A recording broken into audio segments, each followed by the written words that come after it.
Filmed in front of a live studio audience at the Woody Guthrie Center, it's time for the newest episode of Tulsa Little Jam! What's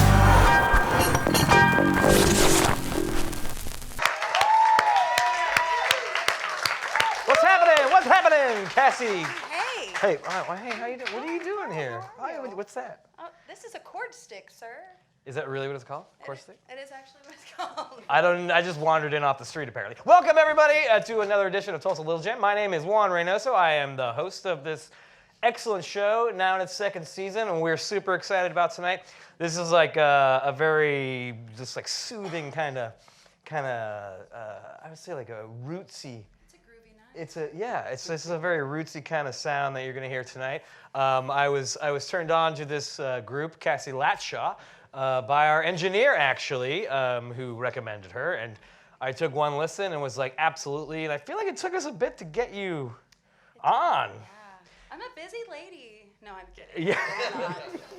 It's usually, most ladies say no to me at any question I ask them. So there you go.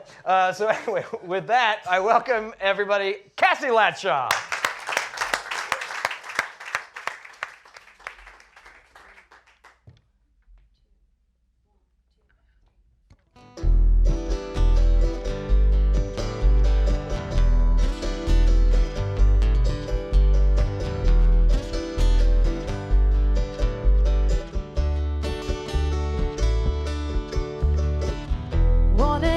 The back road, just you and me. Get in touch with the feeling they call free. Feeling like a caged bird lately, stuck in this town. Gonna take a ride when the sun goes down. And we'll fly blow the dust off of our wings, baby. Oh, we're gonna get away. Hey, we're gonna get away. Gotta get away.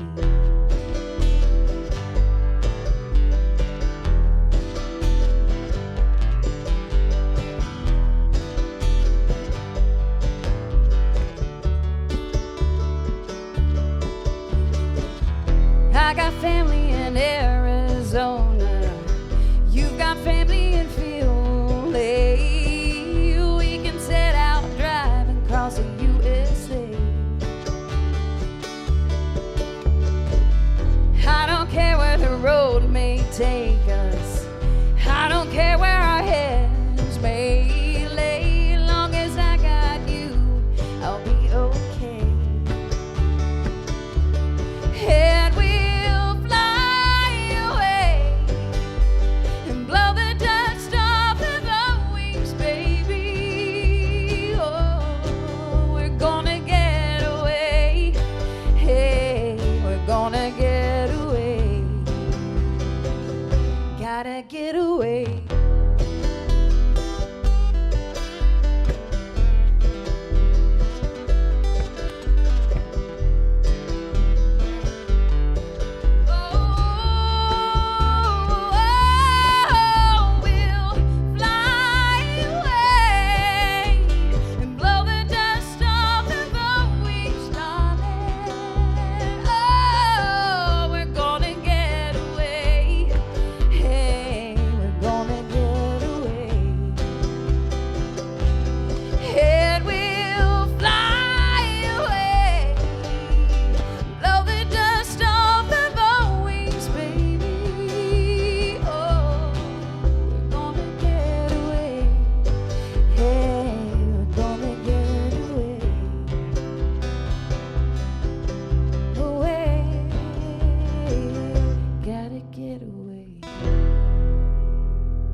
Thank you.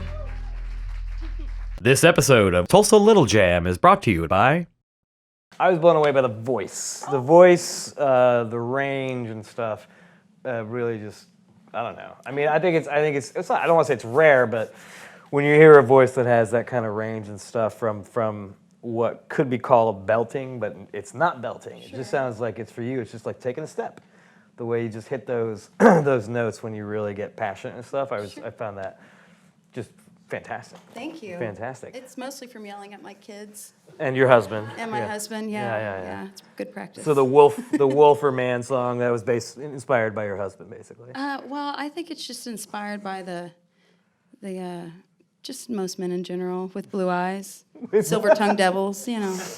She's getting specific, and she's just not, but not getting Smooth-tongued specific. brothers. There you go. Silver-tongued men. Silver-tongued men. And I heard a little Spanish there. So actually, we have a little Spanish in your blood.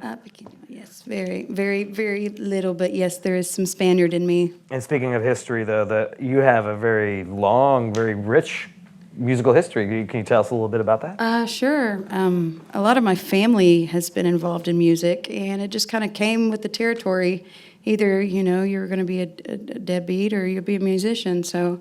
They're not one and the same? No, not in my family, see. If you're a musician, you've done something with your life. I'm serious. I'm the star of the family. No, I'm kidding. I'm the golden child. I'm the one that made it out. No, not at all. It was just kind of, I think it was predestined to be how it was. My grandparents, they have this long, drawn-out story because they're my biggest fans.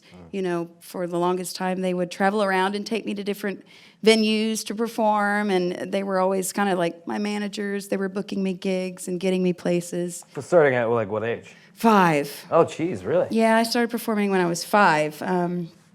I did a lot of just, little cutesy cover songs, like some Patsy Cline and just like the old stuff because I was raised by my grandparents, so it came naturally. And I just kind of traveled around and did that. When I wasn't delivering exotic animals with my grandparents, I was performing. I've heard that story so many times. I know. It's so weird, right? Now, I grew up on an exotic animal farm. My grandparents were exotic animal traders, so... I know, it just adds to like who I am. Well, I'm actually chuckling because I have an exotic animal story that it's too long to tell on camera, though. So I'll tell you later. I have so many. It's pretty bizarre. We could exchange stories, I'm sure. I'll just say it involves making out and an orangutan. Let your minds go wherever they will. That'll be... See, this is the beauty of doing these shoots is I can cut out whatever I want. Yes. So, okay, but tell me. So, was there like some sort of like for you musically because if you started basically, I mean, it's touring when you were 5. Sure. How did you know? Did you know at that age that that's exactly what you wanted to do, or did you feel kind of... No, not at all. I just, I think my grandparents recognized that I had a talent, and rather than wasting it, they wanted me to do something with it. But see, I was a child and kind of touring around, and on weekends, that's when we would travel to go to shows, and of course, weekends are prime time for playing with your friends, so you're cutting into my time of being with my friends. I don't want to be a star. I just want to go ride my bike, and, So growing up, I kind of not so much resented music, but I found that it was almost a burden to me because it was a hindrance to me just being a kid. And then once I became an adult, I kind of stepped away from music for a little while and created a family and realized that there was something missing. And I guess you really don't, it's like the old saying goes, you don't really know what you appreciate until you've lost it. Right. And so once it was gone, I felt like there was this huge hole that there was something I was missing. So I started pursuing music again and writing my own songs. I picked up this weird little instrument you saw me playing. I saw this at a dulcimer shop in Branson and thought, oh, that's cool. And it was instant gratification. I can't play any other instrument worth of crap, man. It's pitiful. And my friend will tell you, it takes me like a year just to learn one chord. So I have the attention span of a squirrel. Anyway, so I slowly started writing my own music and finding my own sound. And I think it's taken me a couple of years to do that. But I think I found it, and it seems to be working overall. I mean, people seem to respond to it well, I hope. Guys? Maybe. Thank you. This episode of Tulsa Little Jam is brought to you by... Thanks, guys. I appreciate you so much. Well, here we are, Tulsa's Little Jam. I'd like to thank Juan for having us up here. This is an honor. And to be a part of something that's pretty awesome, giving back to the kids of today that are interested in music and the after-school programs. That's pretty neat. So, yeah, again, thanks for having me. We're going to play a song I wrote. It's called Going Down. Hope you like it.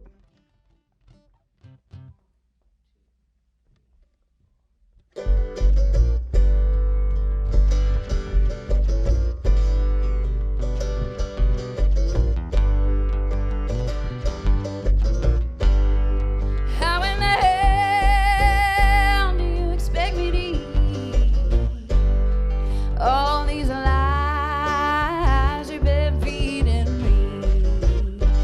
My hand to God, I've never been untrue. So what in the hell possessed you to hurt me like you do?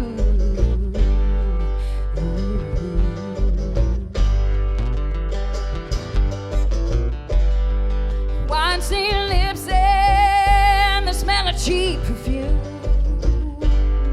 Oh, there was nothing left for me to assume.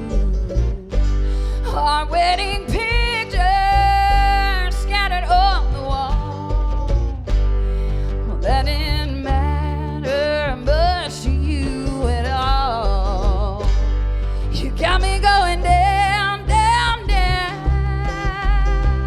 going down to the river to pray. Yeah, yeah. I'm gonna wash these blues, gonna wash these blues away from yesterday. Hey, hey, yeah.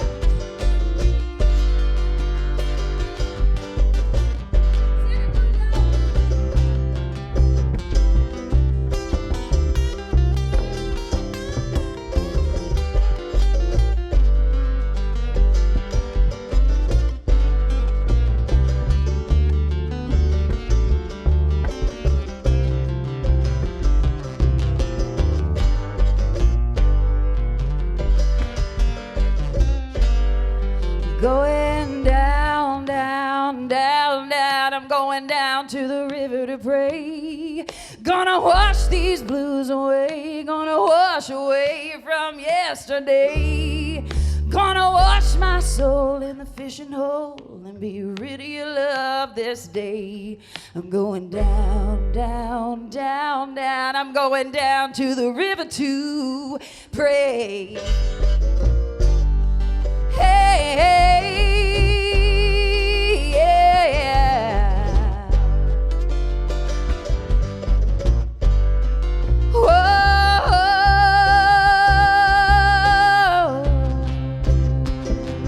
yeah, yeah.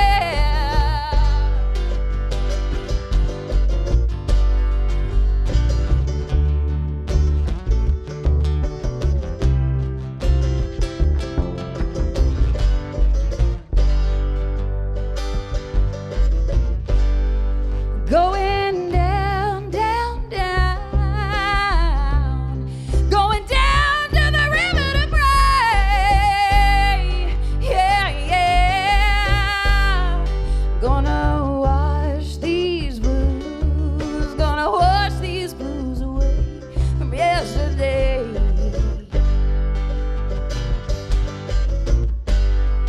Gonna wash these blues. Gonna wash these blues away from yesterday.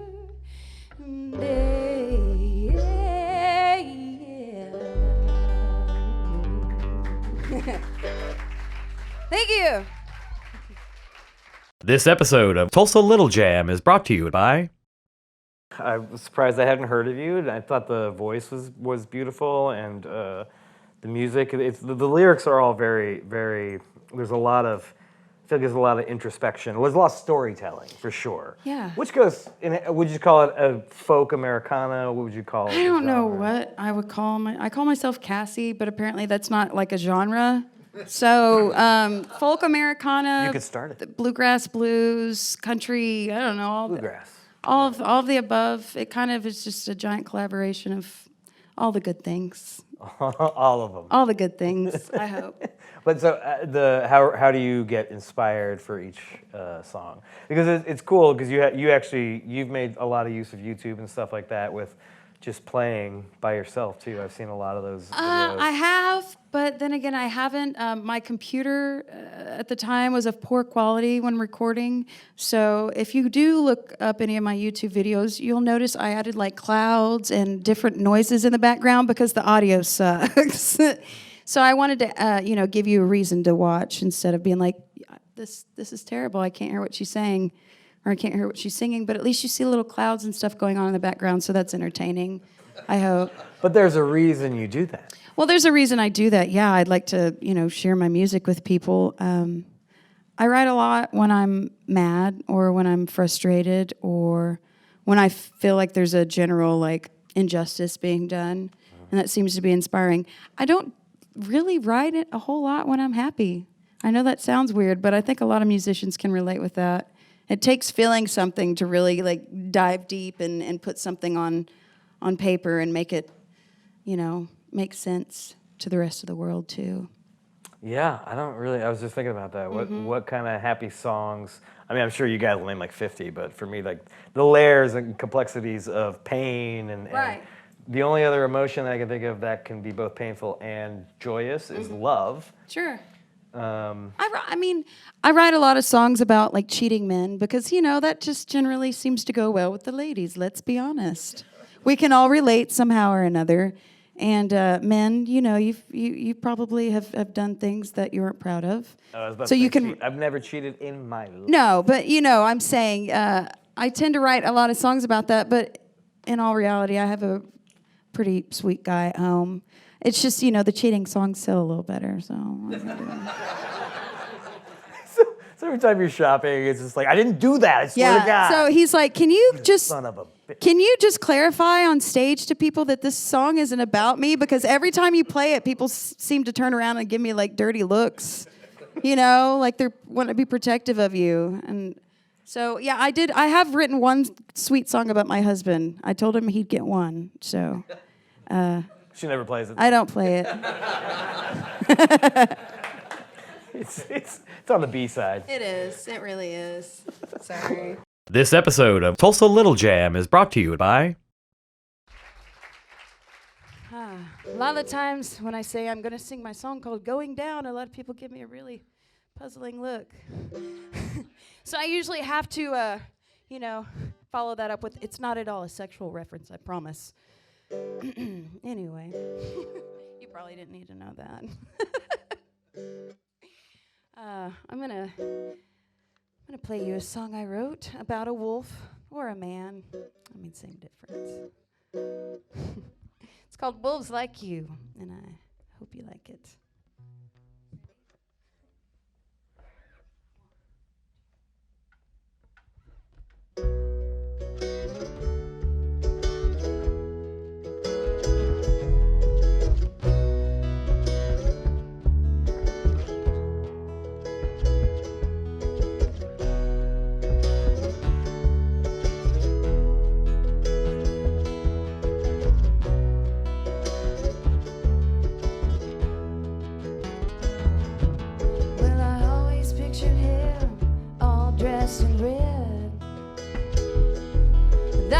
His cohorts growing out of his head. Not a smooth-tongued brother with crazy eyes of blue. The other sheep's warned me about wolves like you. Yeah,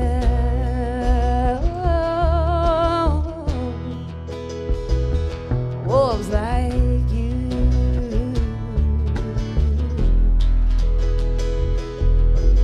Trouble written all across his face. He said, hey, young thing, come on, let's get out of this place. A voice rang inside of my head telling me to say no. But my troubled heart took the reins and said, let's go. Hey, preacher man, come save my soul. The devil's after me and he's on a roll. I can't hold him back, maybe I don't want to. Is this worth the hell going to go through? The hell that I'll go through.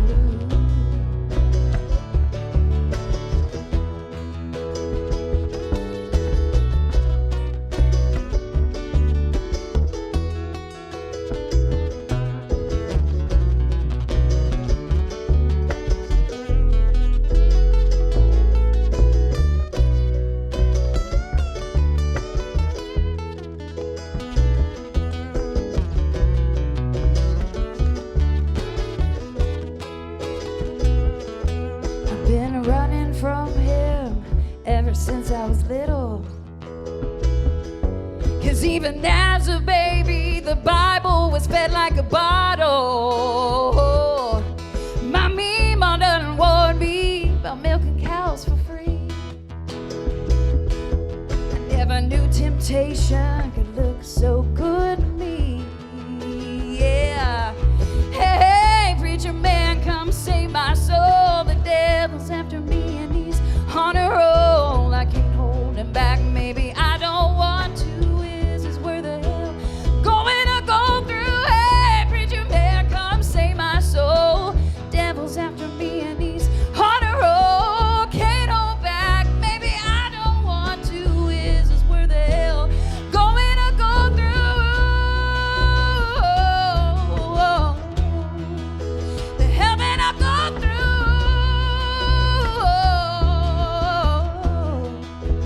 Hell that I'll go through.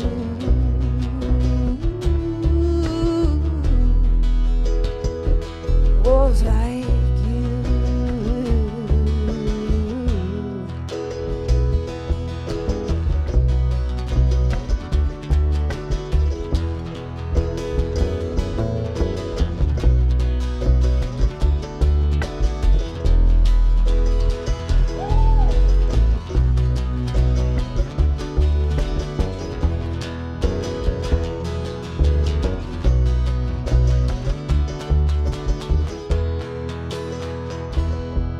Well, I always pictured him all dressed in red. Thanks, guys. This episode of Tulsa Little Jam is brought to you by... Well, so how do we hear more Cassie, or what is Cassie? I mean, do you have any specific goals for your music that you'd like to see happen? I want to reach big. No, I'm kidding. I am working on getting a new CD together. I have a CD for sale right now called Guinevere. It's around town at places like Starship and Josie Records, I think. Yeah. And you can, just message me on Facebook and I'll happily get one to you. Maybe we'll even meet up and have coffee, unless you're like a murderer. Then we probably won't. And if you are, I'll probably bring my husband with me. But This has been the most convincing sales pitch I've ever. it is, yeah. Just don't try to kill me, and I'll give you some of my music. Sold. Sold. Any audience questions after that? Or are you afraid? Are you afraid? Don't be afraid. Come on. I'm an open book. Here we go. She's got one. Hold up. Oh, wait, we got a microphone. For you. I'm gonna pass that down. This show is fancy. I was just curious how you guys write your music together and develop the songs. Generally, I kind of put it all together as best as I can, and then I'll call up my friend Paul that was up on the upright bass, and I'll play it for him, and then he'll tell me everything that's wrong with it. Seriously, though, if you don't want an honest opinion, don't ever ask it from him, because you might get your heart broken.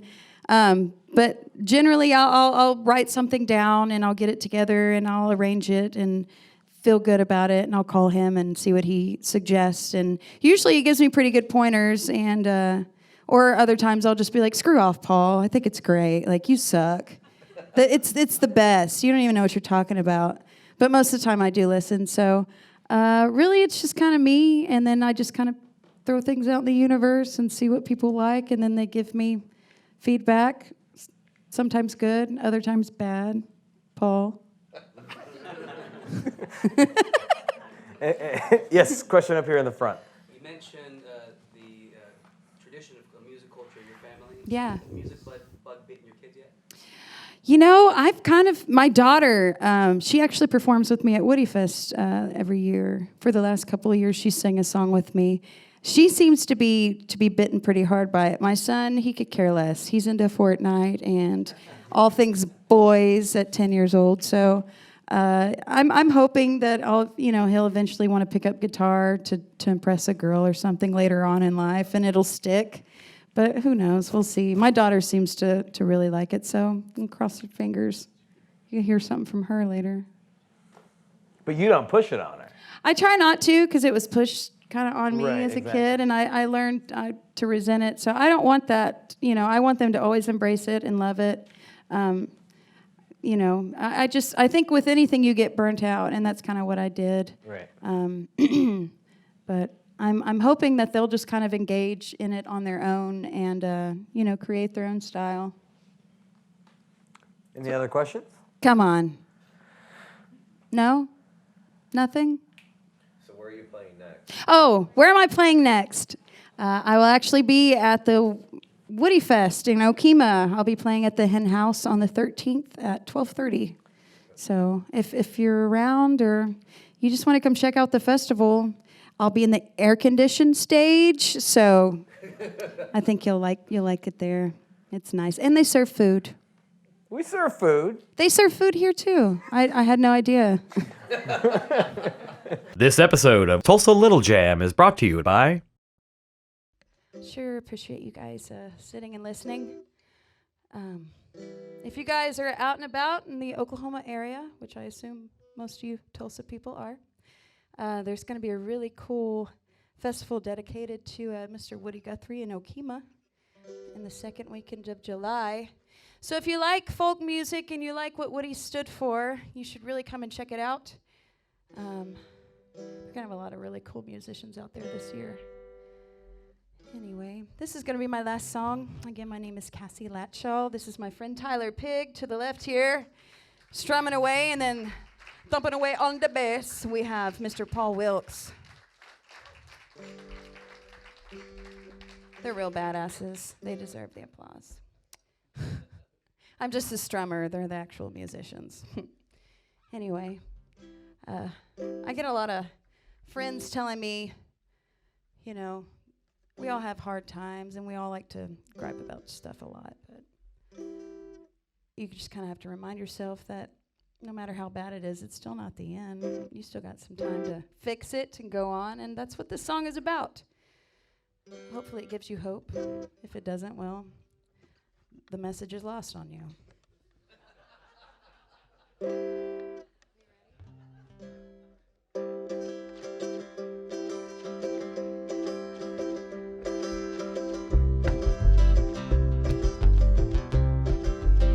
Someone once told me life ain't always rainbows. There's just some rainy days you gotta get through. Oh, and there's always two ways of looking at the situation. You can either swallow it or let it swallow you. But trust me,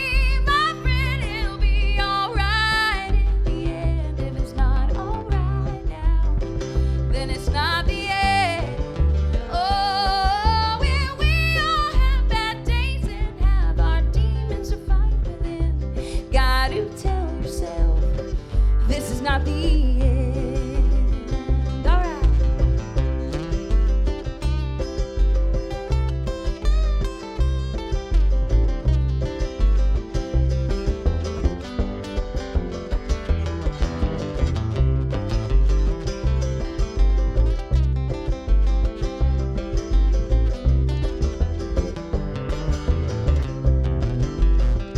You'll never see the signs above if you're always looking down with your wheel of worry turning and spinning right.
This episode of Tulsa Little Jam is brought to you by... Well, thank you very much to Cassie Latshaw, everybody.